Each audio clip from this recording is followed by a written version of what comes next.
I had to have the people surrounding me knock some sense into me and be like, Kiana, that's not what you're destined for.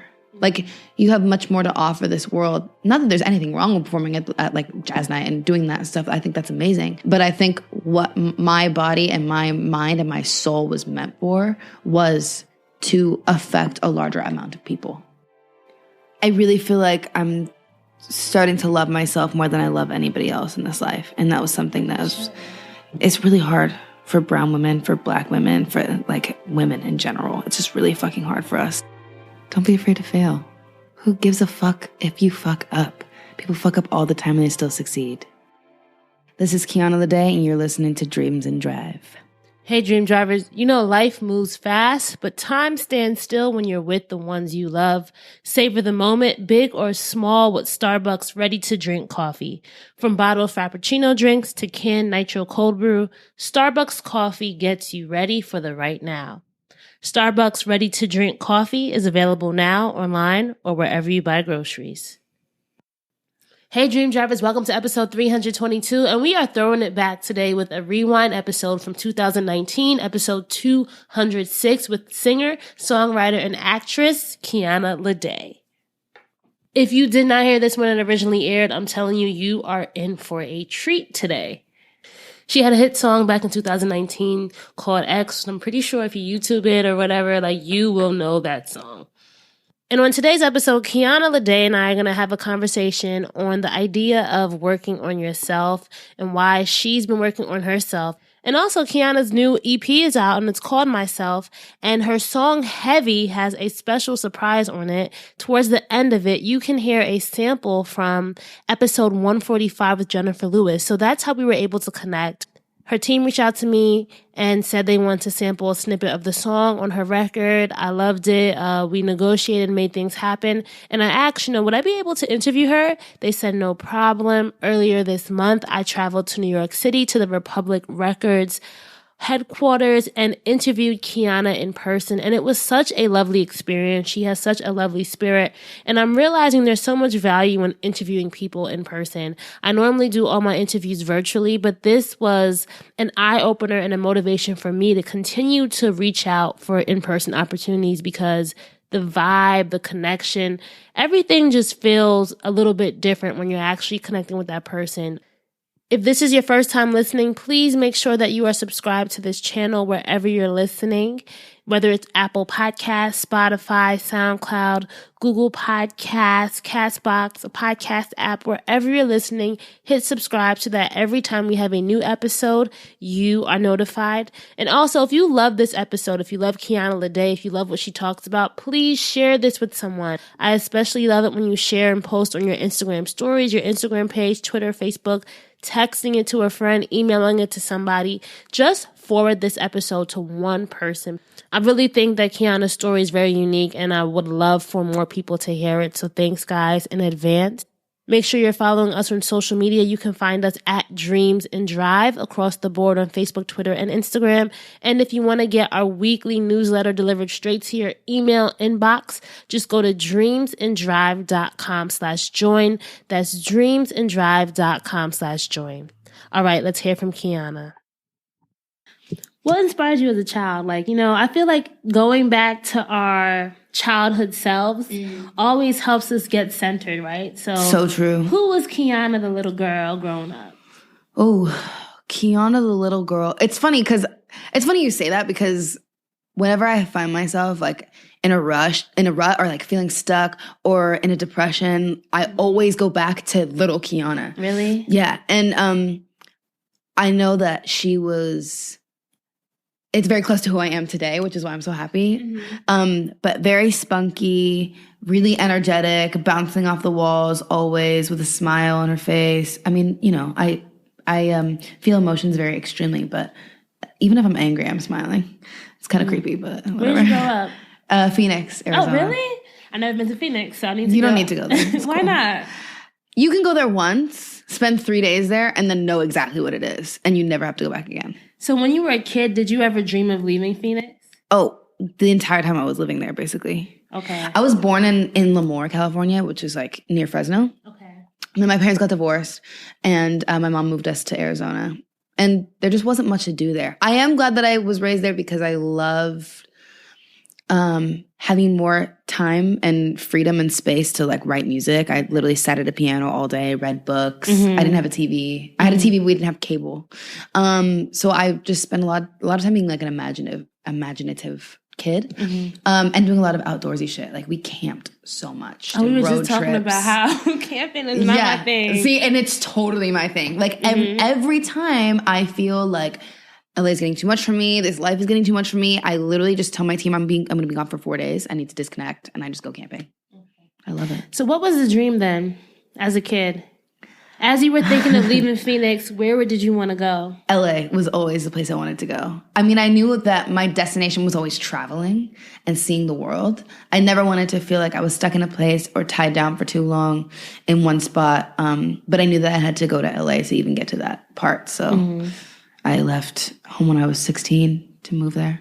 By yourself? With my 18-year-old best friend. Oh, man. My mom would have been like, listen, girl. You know what? My parents are Jamaican. They'd be like, what are you doing? They would not have been down for that. But let's rewind a little bit because I feel like there was a lot that probably happened before you left, right? So you always could sing, could you? Yeah.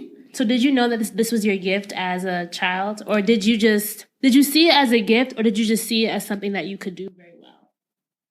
You get what I'm saying? I guess I was always told it was a gift, so that's why I thought it was a gift. But it was always something that I just loved to do.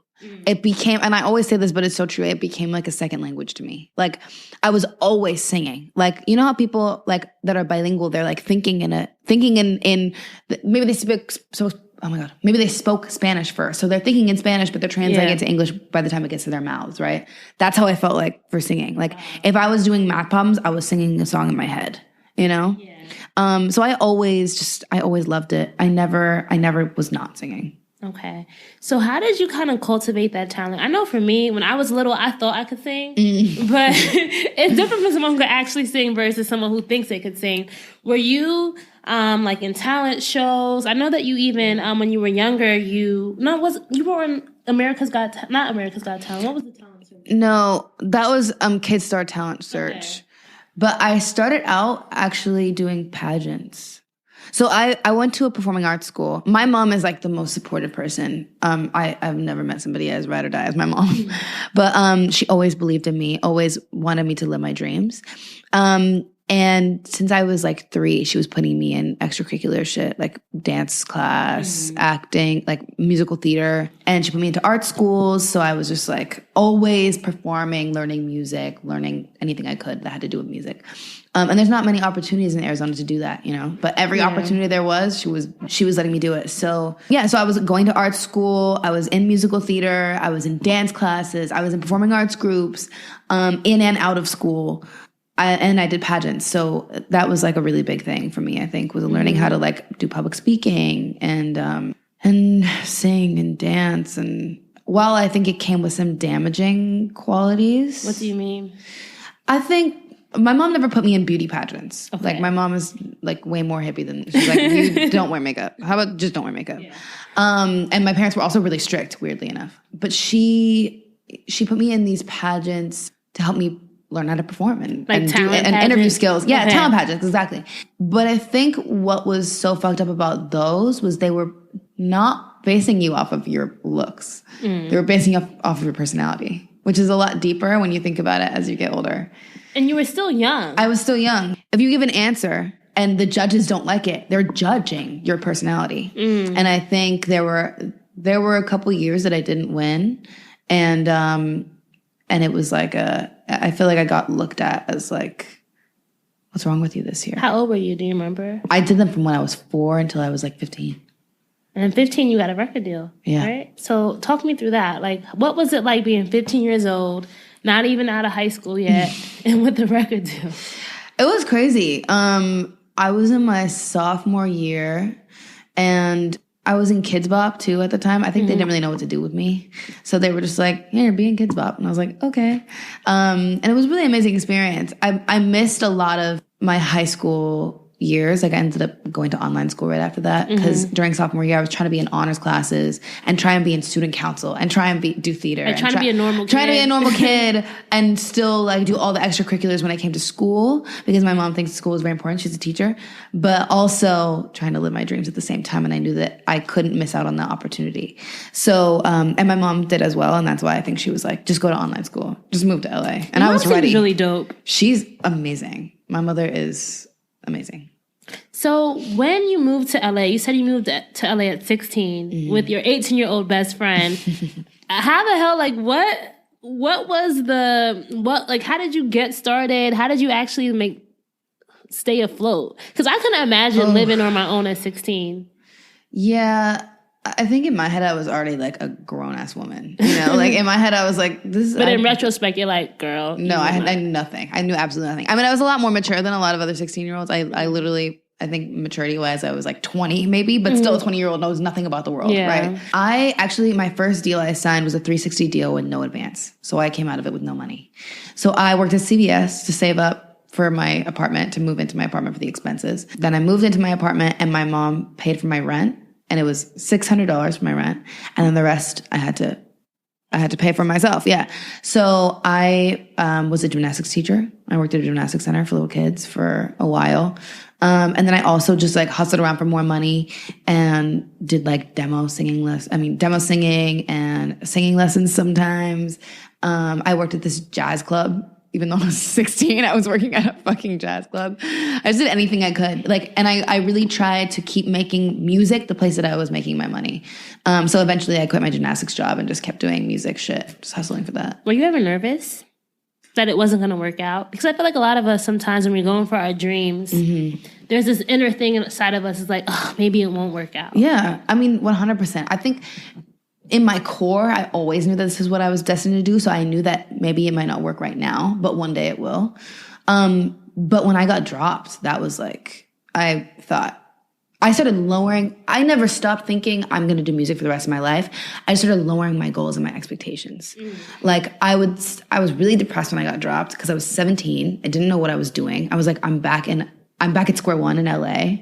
I would just start thinking thoughts like, okay, well, I know I want to be Beyonce, but not everybody's meant to be Beyonce. Maybe I just stay, so I would be happy like singing in Disneyland or Disney World or continue singing at the jazz club that I was singing at. And I knew I would be happy and content with that, but I knew my ultimate goal was to be Rihanna, Beyonce. And, I always wanted you to had do that star power in you and you knew it. Yeah, I just felt it. That was always my dream since I was a little kid, was to be like the great divas, like Christina and Whitney, that was my dream. But I realized, once life started throwing these curveballs at me, I started accommodating and tailoring the rest of my dreams to that. It's interesting that you say that because I feel like a lot of us sometimes don't accept that inner desire. Like, how we'll just say, all right, I'm all right with just being at the jazz club. But exactly. You knew like that you couldn't let that be your everything, and you couldn't let that be the end goal, right? Mm-hmm. And it's funny because I had to have the people surrounding me and knock some sense into me and be like, Kiana, that's not what you're destined for. Like, you have much more to offer this world. Not that there's anything wrong with performing at like jazz night and doing that stuff. I think that's amazing. But I think what my body and my mind and my soul was meant for was to affect a larger amount of people. So what was the plan? How did you go about actually making that a reality? I literally don't know. I literally don't know. 17, you're 22 now, right? I'm 22 now, yeah. All right, so 17, you get dropped. Like, you had this desire. What were you doing to put that into action, to put that dream into drive? I think the first thing I did was just start trusting myself more. I think I had to put away my pride and stop allowing myself to fail and fall on somebody else's sword rather than my own. I had to start taking responsibility for my own failures. And that was like a really big step for me. I wanted to start accepting my own fate and taking responsibility for that, no matter what it was. So the ideas had to come from me. The belief had to come from me. Like, because it's much harder to accept your own failure. It's much harder to accept failure when you were like, no, I believed in this, Because it's not failure. It's just like a step into where you really want to be. Exactly. But I was so willing to just let everybody else do it and me just take the fall for what everybody else said. That way I had an excuse. So once I stopped making excuses, I think that was like the biggest thing. I also had an amazing support group and support system. Like the people that I make music with still to this day were back in when I was fucking 17. They were like telling me, get the fuck out of your room and make some music, bitch. So yeah, I think just having great people around me that lifted me up every day and told me how amazing I was, and also told me like, look to yourself for these answers because you know you have them, you know?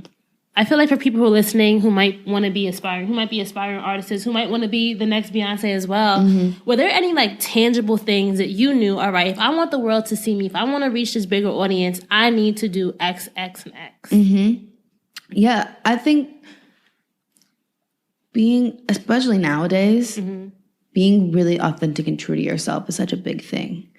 And that starts with accepting yourself and loving yourself.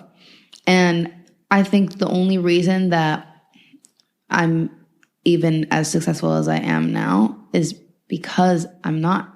I used to think that I was tricking people into thinking I was who I am.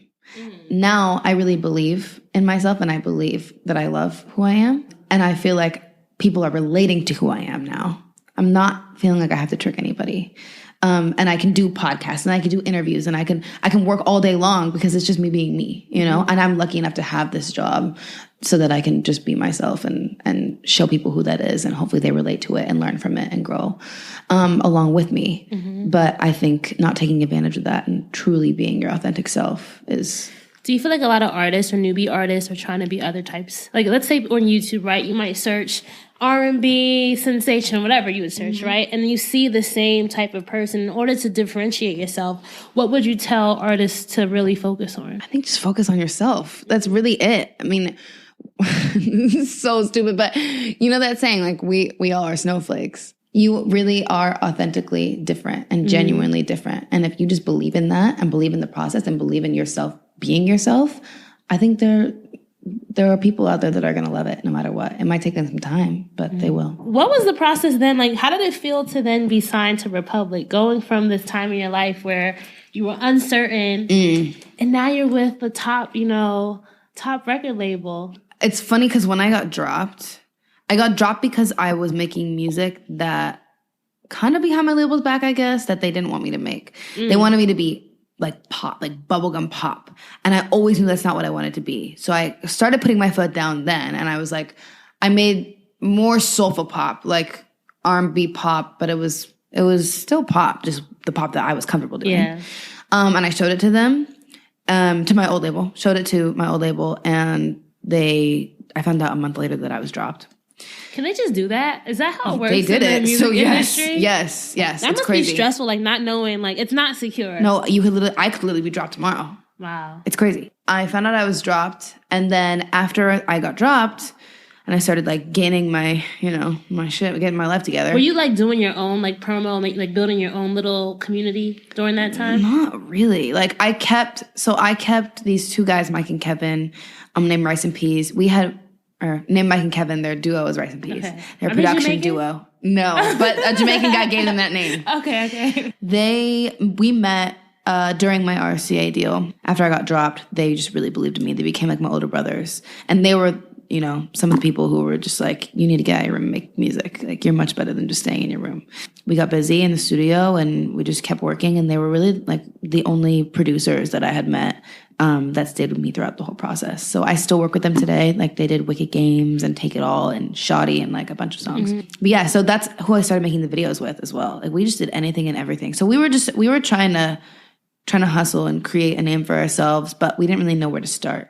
I also had like my managers who were amazing. But when I got dropped, I always said the only place I wanted to go to was Republic.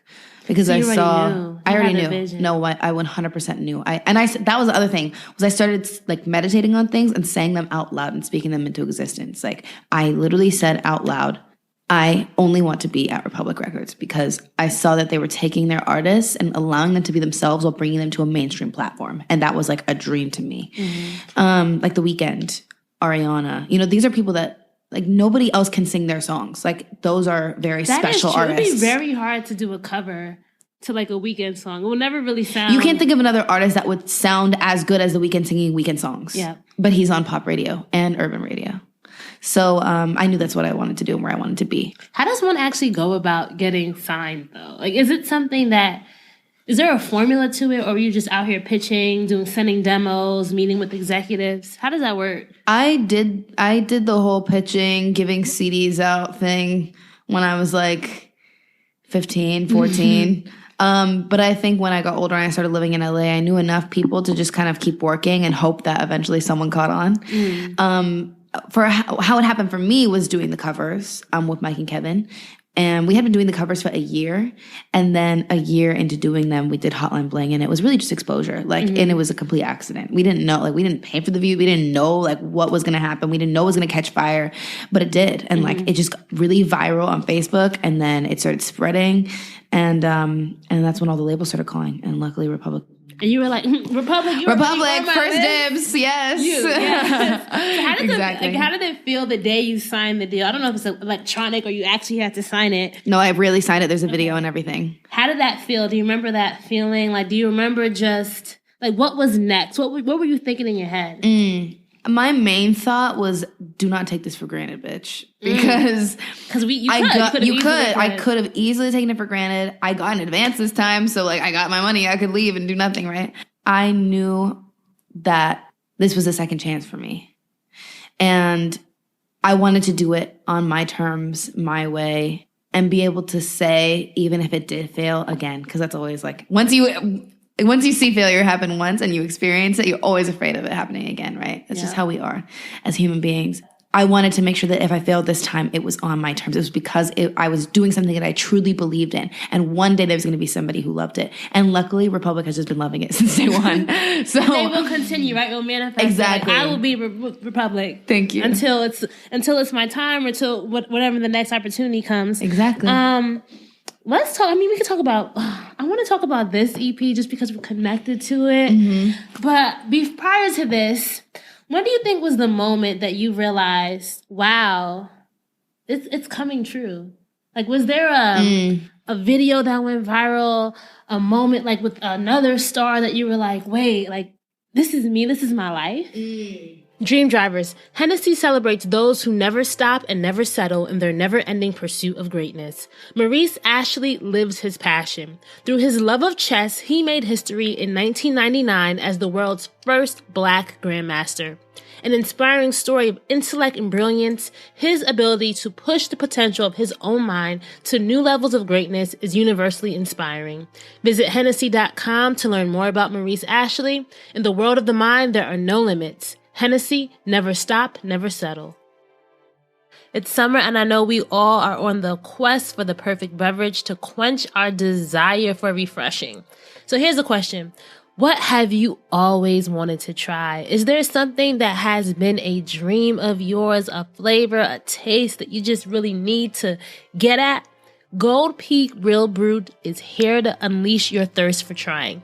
Real brewed tea, real cane sugar, real delicious. From sweet tea, unsweetened tea, green tea, California raspberry tea, Georgia peach tea, lemon tea, lemonade tea. There are so many options to find what's best for you. And this summer we need to try something new, try something brewed, because nobody wants to be dream driving with a dry mouth or thirsty. We need that fuel to be at our best for this ride. So take this as your sign to say yes, opt in, go for it. Because trying is what life is all about. Try Gold Peak. Dream Drivers, life is sweet and made even sweeter when spent with the ones you love. Savor the moment, big or small, with a delicious bottled Starbucks Frappuccino drink, or for a new favorite sip whenever you get thirsty along that dream driving journey. Check out the full Starbucks ready-to-drink coffee lineup online or wherever you buy groceries. Because with Starbucks coffee, you're always ready for the right now. Ooh, that's hard. I honestly feel like I have those moments every single day. That means you're on the right track. It definitely means I'm on the right track. You're not also not taking it for granted. No, I'm honestly so grateful. I think it's been I've just been doing this for so long, and there's a lot of work that I put in that I did not see the benefits from it for so long, that when you do start to see the benefits, you appreciate them so much more, you know? Like, I sold out Music Hall Williamsburg last night, and like that makes me want to, thank you. Like, that makes me want to cry, just knowing that I did that. Like, that's something that I always dreamed of. And they were singing your songs that your EP just came out on Friday. 6 days ago. And these bitches were singing all the words. It's fucking crazy. I'm just so amazed every day at my life. I feel like there's more good news and more good news every single day. When I wake up, there's a new email, there's a new text. And I'm just so grateful for every part of it. So why did you call this album Myself? Yeah, I called it Myself because I really feel like I'm starting to love myself more than I love anybody else in this life. And that was something right? It's really hard for brown women, for black women, for like women in general. It's just really fucking hard for us. And especially in this industry, especially if people are telling you how you should look, how you should sound, right? Yep. How you should be. And I think I got told that so much in my life because I failed even when I trusted other people. Now I'm like, just do you. Just do you. And I'm starting to see the benefits of doing me. I'm done putting other people first in any relationship in my life, romantic, friendship. Like, I mean, my friends will always come first in my life because I love my friends. But if somebody disrespects me now, I respect myself enough to walk away from a situation, no matter what it is. I have learned to have boundaries. That has always been really difficult for me. And I think I'm just starting to get to know myself more and more every day. And the more I get to know myself, the more I love myself. So how did you hear about Dreams and Drive? Because we have a connection for people who don't know. Kiana, you sampled a snippet from Jenifer Lewis's episode 145 on your song Heavy. I did. How did that come about? So I actually listened to this podcast around the time that I wrote Heavy. I was really, really fucking depressed. I was going through just a lot of shit. Honestly, to be more specific, I had a friend die. I'm sorry. That's okay. I had an abortion. I found out some things about my health that I didn't like. My family dog died. It was just a lot of death, you know? And at the same time, I felt really stuck. I didn't know how to get out of that mental state I was in. Like, I felt like I would be really, really anxious and have panic attacks all the time, and that would make me depressed. And then I would be I would feel really depressed for like 2 weeks. And then the next week I'd be like, okay, I'm getting somewhere. I'm good. I'm fine. Like, I'm moving on. And then the next week I would just wake up and be sad. And it was almost like I was conditioned to be sad every day when I was waking up. And it just exhausted me so much that I just eventually couldn't get out of it. I was just waking up every day with the same feeling. I started writing music about it. And for a while I was in denial of it. And then I started telling people, I started telling my friends, like, I'm having a really hard time getting out of this. It's a really dark time for me. And then I started writing music about it. I think writing about it was like the hardest thing for me to do because that means I was actually accepting it, you know, like everything that was happening. Yeah, everything that was happening. And I was accepting that I wasn't okay. I am always the first person in any setting, like with my family, friends, anybody, to be like, it's okay, I'm fine. Let's worry about you, you know? You're a giver. I'm a giver emotionally and mentally and everything. I love giving people light, you know? I just want to be a light in people's life. For me, for once, to be able to put that light down and be like, I'm not light right now. Like, I have some shit I'm going through.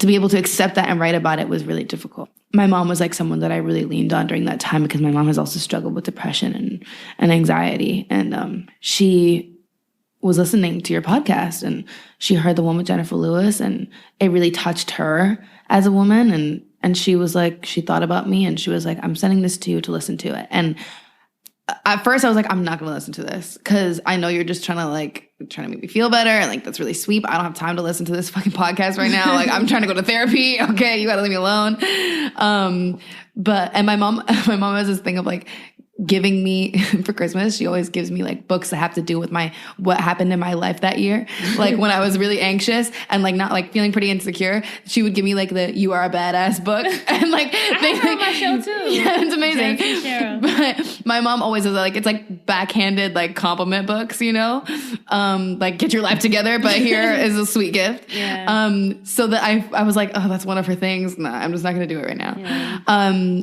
And she kept sending it to me like 3 times. She's like, did you listen to it? Yeah, I'll send it to you again. Did you listen to it? I'll send it to you again. Just being really persistent. And I eventually was like, all right, I got to drive to the beach. I'll just fucking put it on. And I put it on and I was crying the entire time. Jennifer's story is deep. Jennifer's story is amazing. And I feel like I related to her in so many ways. No, I need to read it. I'm going to get you the book. I can send you the book. Oh my God, that'd be amazing. Like, I love her. Have you ever met her? No, I've always wanted to. I literally watch all of her things on Instagram. I texted her manager because I was trying to like arrange like a little thing where we call her. Oh my God, that would have been so sick. But it didn't work. So maybe, all right? Maybe. Yeah. But like what about what she said resonated with you? Or what, like, how was it healing? Because for you, music is healing, right? But how was hearing her words and somebody who's been a star for so long, who's gone through this industry, like, what, do you remember what about it really touched you? I think just the essence of feeling things so deeply was, like, the main thing. That was something I was talking about a lot with my therapist. Like, because I've been through, I mean, you can imagine being in this industry since you're 15, 16, like the shit that you would see and you would go through, especially with not much parental guidance. Like I was in those sessions by myself. I was driving to LA by myself. I was doing all that shit by myself with no guidance. And I had people looking out for me, but like I wouldn't tell them everything that would happen in the rooms, you know? So like there was a lot of shit that I would see and I would deal with, and I didn't really know how to cope with it. And I think as I got older and I started thinking about it more from a more mature perspective, I started realizing all the things that were wrong with like how certain situations were dealt. I just experienced a lot of bad shit. And just, I think with all the stuff that was happening to me at that one time, it just made me go to everything bad that was happening in the last like 4 years, 5 years of my life, you know? And I just had to deal with it all at one time. I just kept putting it off and I couldn't process it until I was so weak and broken down to actually think about it and forcing myself to think about it. And with my therapist, I was talking to her about, like, I would just talk through everything with her. And, like, one thing would lead me to another thing, to realize another thing, to realize another thing about why I am the way I am. And, like, I remember after the first session, she sat there and she was like, I want you to realize, like, everything you're feeling. Because I was telling her, I feel like I can't control my emotions. I can't control my brain. Like, my brain's just on a loop of all these things that I just keep thinking about all the bad things that have happened to me right now.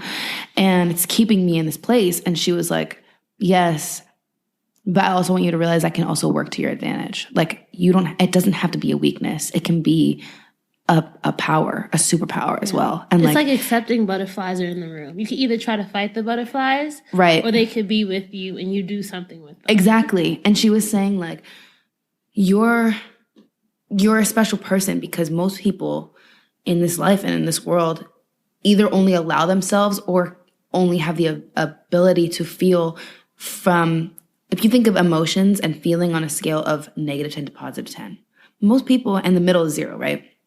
Most people can only feel +3, -3, +5, -5. You have the ability to feel all the way to +10 and -10. Once you start accepting that and realizing that it can be a superpower, that's when you're going to start feeling like the power is in your hands. It's not out of your control. That's something that you have the ability to control and you should feel grateful for.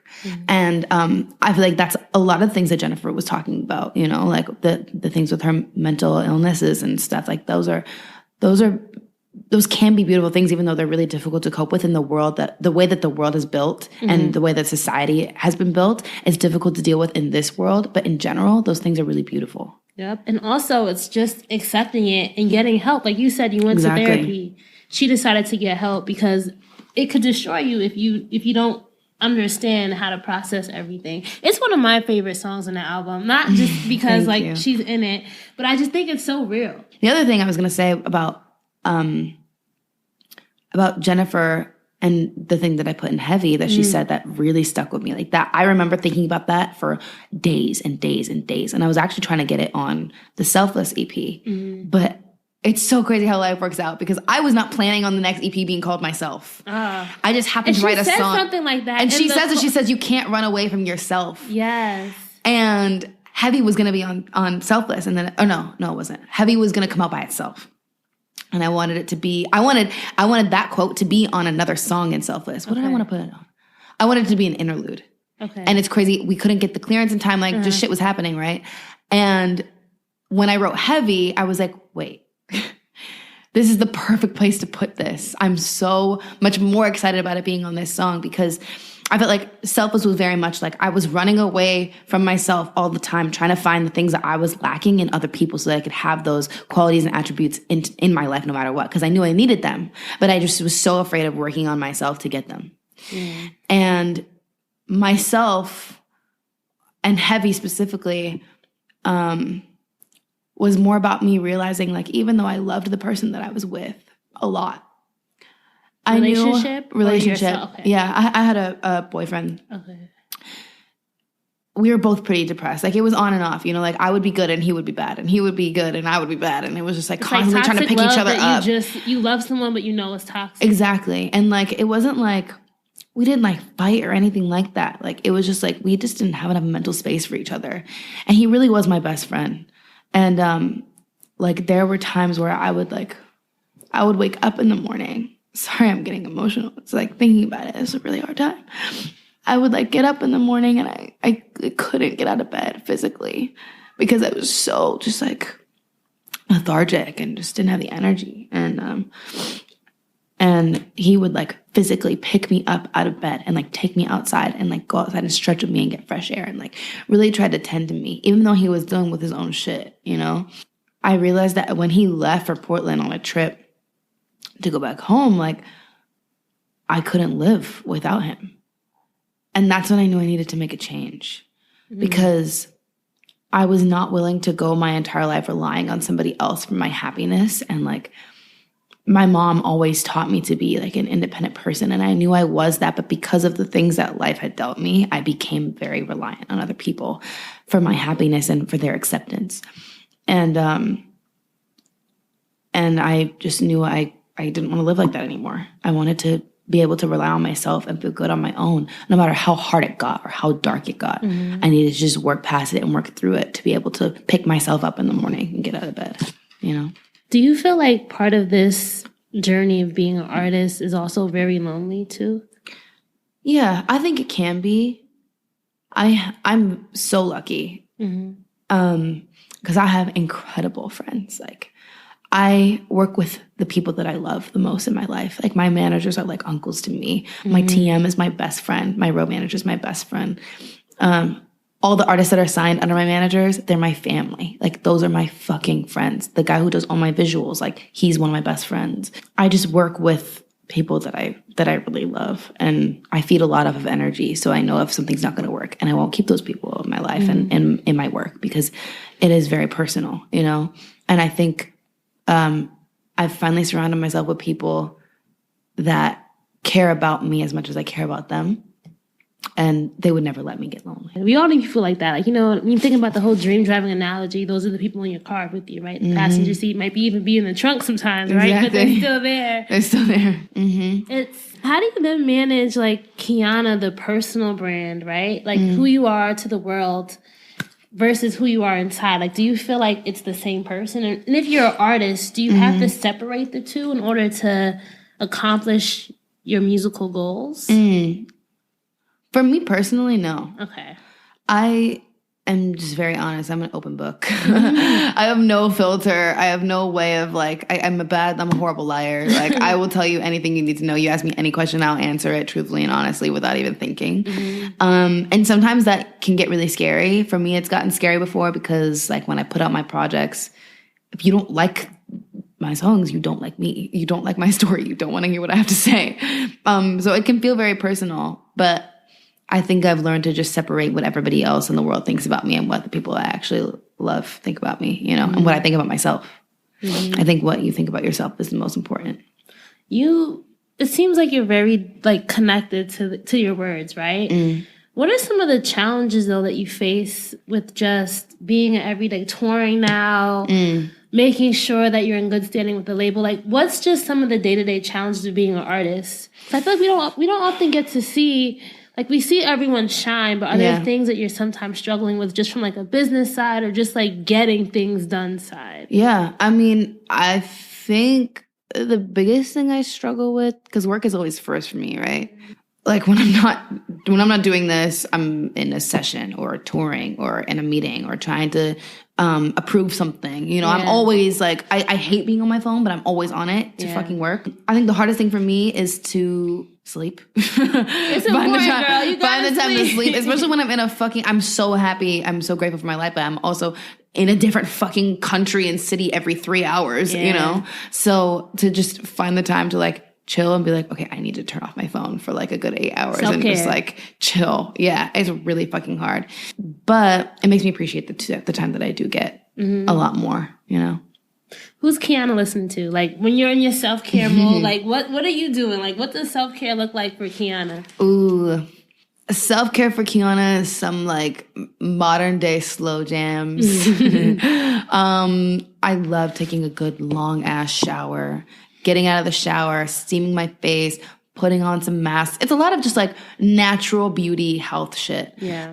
Because I feel like when I feel most beautiful, I feel the most beautiful when I'm in my natural state, you know? And I'll be naked walking around my apartment, just having a mask on. This might be TMI, but I love, like, my favorite thing to do is to be naked with, like, ankle socks. Yes. I don't know why. No, that's literally me. That's literally me. Fucking ankle socks, just completely naked, ankle socks, and, like, walking around my apartment with a mask on. And being with my girlfriends, like my girlfriends are such a huge part of my life. We literally sit and like binge watch Sex and the City together and then like talk about it after. We have girls' lunches. That's something that I really miss when I'm busy like this. You know, I don't get as much time with my girls. And you need that to like feel connected to like, you know, your feminine side and feel connected to who you are. But basically my whole team at this point is female too. So I get that on a daily basis no matter where I'm at. I wanted to ask you, because I feel like I kind of rushed over it. When you talked about Heavy and how it made you think of like the relationship you had and how you had to like, you said you can't do that anymore. Whatever happened, like, was it something, what do you feel like resolved from that? Or is it still something you're working through now? Because like, you know, with something being heavy, like lifting that load also requires work. And sometimes there's like residue from lifting the load, right? Yeah. I think I still deal with the long-term damage of the things that happened. I'm always going to live with them, right? They're like scars. Yeah. When I think about them, like I have the scar on my knee, right? And like, I don't think about the scar all the time. When I look at it, I'm like, fuck, that sucked. Like, how did I get that? I remember it. And it's like mental scars. Like when I think about it, it makes me sad. And I was just crying talking about it, you know? Yeah. That's why I wanted to just go back. I feel like I just skipped over it. And I wanted to just make sure that I, you know, allows you to feel that. Because I think a lot of us, we all have scars we carry around. Yeah. And some of us never get to the point where we can release them. That's very true. And then releasing them, there's a lot that goes with that, right? Yeah. I think also that's just a part of growth, you know, just being able to be strong enough to let go of things that aren't necessarily helping you or conducive to your lifestyle at that point in time, and allowing things to not be so permanent. That's a really hard thing for me. I get very emotionally attached and loyal to a lot of things in my life. And I'll stick with it just to stick with it, you know? Whether that's people or types of music or a certain song or a certain food, I will stick with it just because it's what I've done. And I feel a certain type of loyalty to a certain thing. But I think something that I'm realizing is like, life is always changing. Yeah. Life is always going to throw you some shit you never saw coming. And like, just to be able to be there and to be in the moment and say, I love this for what it is right now. Whatever tomorrow brings or whatever next year brings is what it's going to bring. And not having to look at the future so much is important. So this podcast is called Dreams and Drive, right? What does being a dream driver mean to you? When you think about that whole analogy, that whole metaphor of dream driving, what comes to mind? I mean, definitely a car, right? Definitely a car. I feel like in my mind, when I think of dream driver, I feel like I think of what my car looks like and who's in my car. My car would look like a fucking light blue, like the color of my jacket. You guys can't see this, but my jacket is it's like a baby turquoisey kind of color. It's like a baby blue convertible with the top down and with some fucking cheesy ass, corny ass dice hanging from the mirror. And we're playing, who are we playing on the radio? We're playing It's got to be a girl. It's got to be a girl. I got to get this right, too. Who Run the World. We're playing Who Run the World, and it's with all my bitches in the car. And in the trunk, we got the boys. All right. We got my managers in the trunk.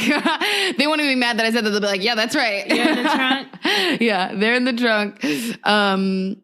Yeah, I think we can be driving down the Pacific coast and then, eventually get to NorCal and end up in the forest and just keep driving. Mm-hmm. Being a woman in this industry, like, what's something you would say to ladies listening, hustling, trying to get their music out there and feeling like giving up? Some of the best / worst advice I got, that I'm going to repeat, just because it made me think, don't be afraid to be a bitch.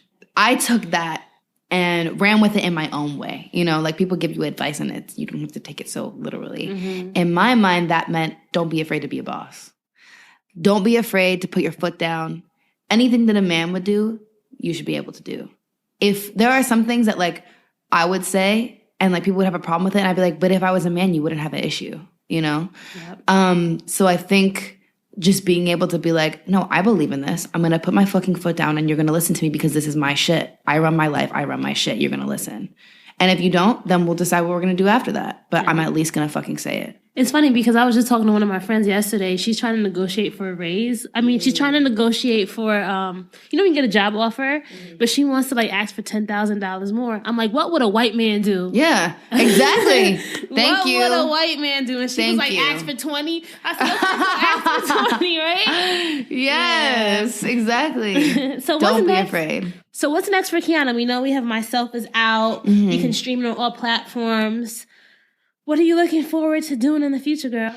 In the future, I'm going to be working on a movie soon. Oh, that's dope. Congrats. Yeah, thanks. It films here, actually. I'm going to be living for like a month and a half. Okay, that's really dope. I'm so excited. I've always wanted to live in New York. Hey, actually, crazy story.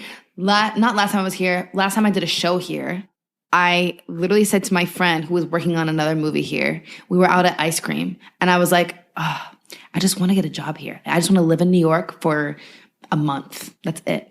Manifestation. The next day, I get an email with an offer for this movie that films here.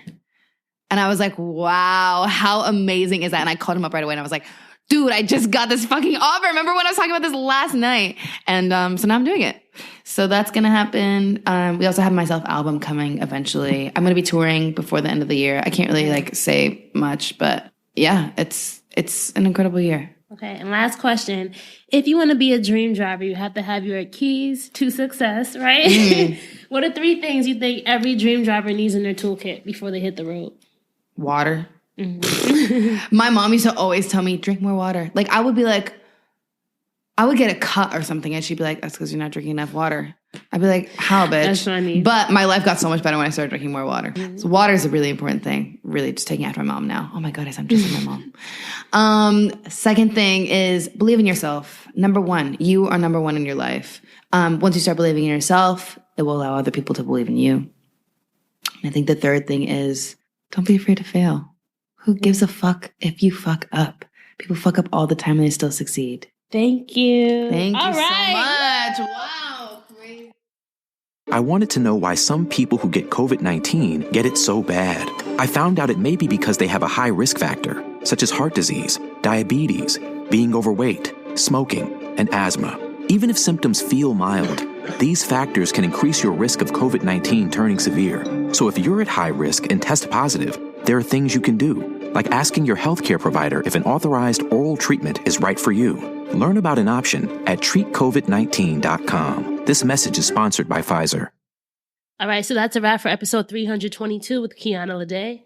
I hope you enjoyed hearing her dream driving journey as well as her keys to success. Please, please, please, please share this with a friend, whether you're sharing and posting on your Instagram stories, Instagram, Facebook, Twitter, LinkedIn, wherever. Just pay it forward and send this episode to somebody or send it to your community if you feel like they'll really, really be touched by Kiana's journey on working on herself. I know I was, and I know you guys will be as well.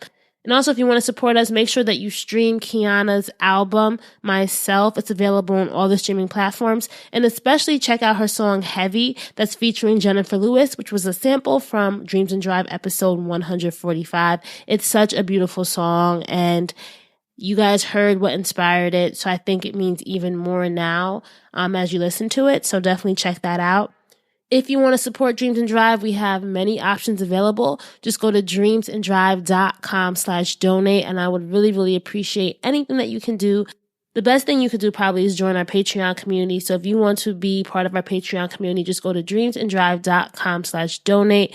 That's dreamsanddrive.com/donate. As always, guys, continue to pitch the show. A lot of you guys pitch every week, and I'm not always able to respond to everyone, but I do get everything. So when I have different openings available on the show, or if I'm looking for a specific type of person, I always go back to that database and see who's pitched, and that really helps me figure out, all right, who do I need to respond to? So even if you don't hear back from me, that doesn't necessarily mean that I'm not interested. It might just mean that right now there's not a current need, but having your information in that directory, in that database, is very, very important. So please, please pitch me. And you just go to dreamsanddrive.com/pitch. That's dreamsanddrive.com/pitch. And lastly, I'm so excited for you guys to hear from our different guests that we're going to have featured on the show in July. I want to do something a little bit different, so make sure to stay tuned, all right? Keep dreaming, keep driving, and we will chat again in episode 323.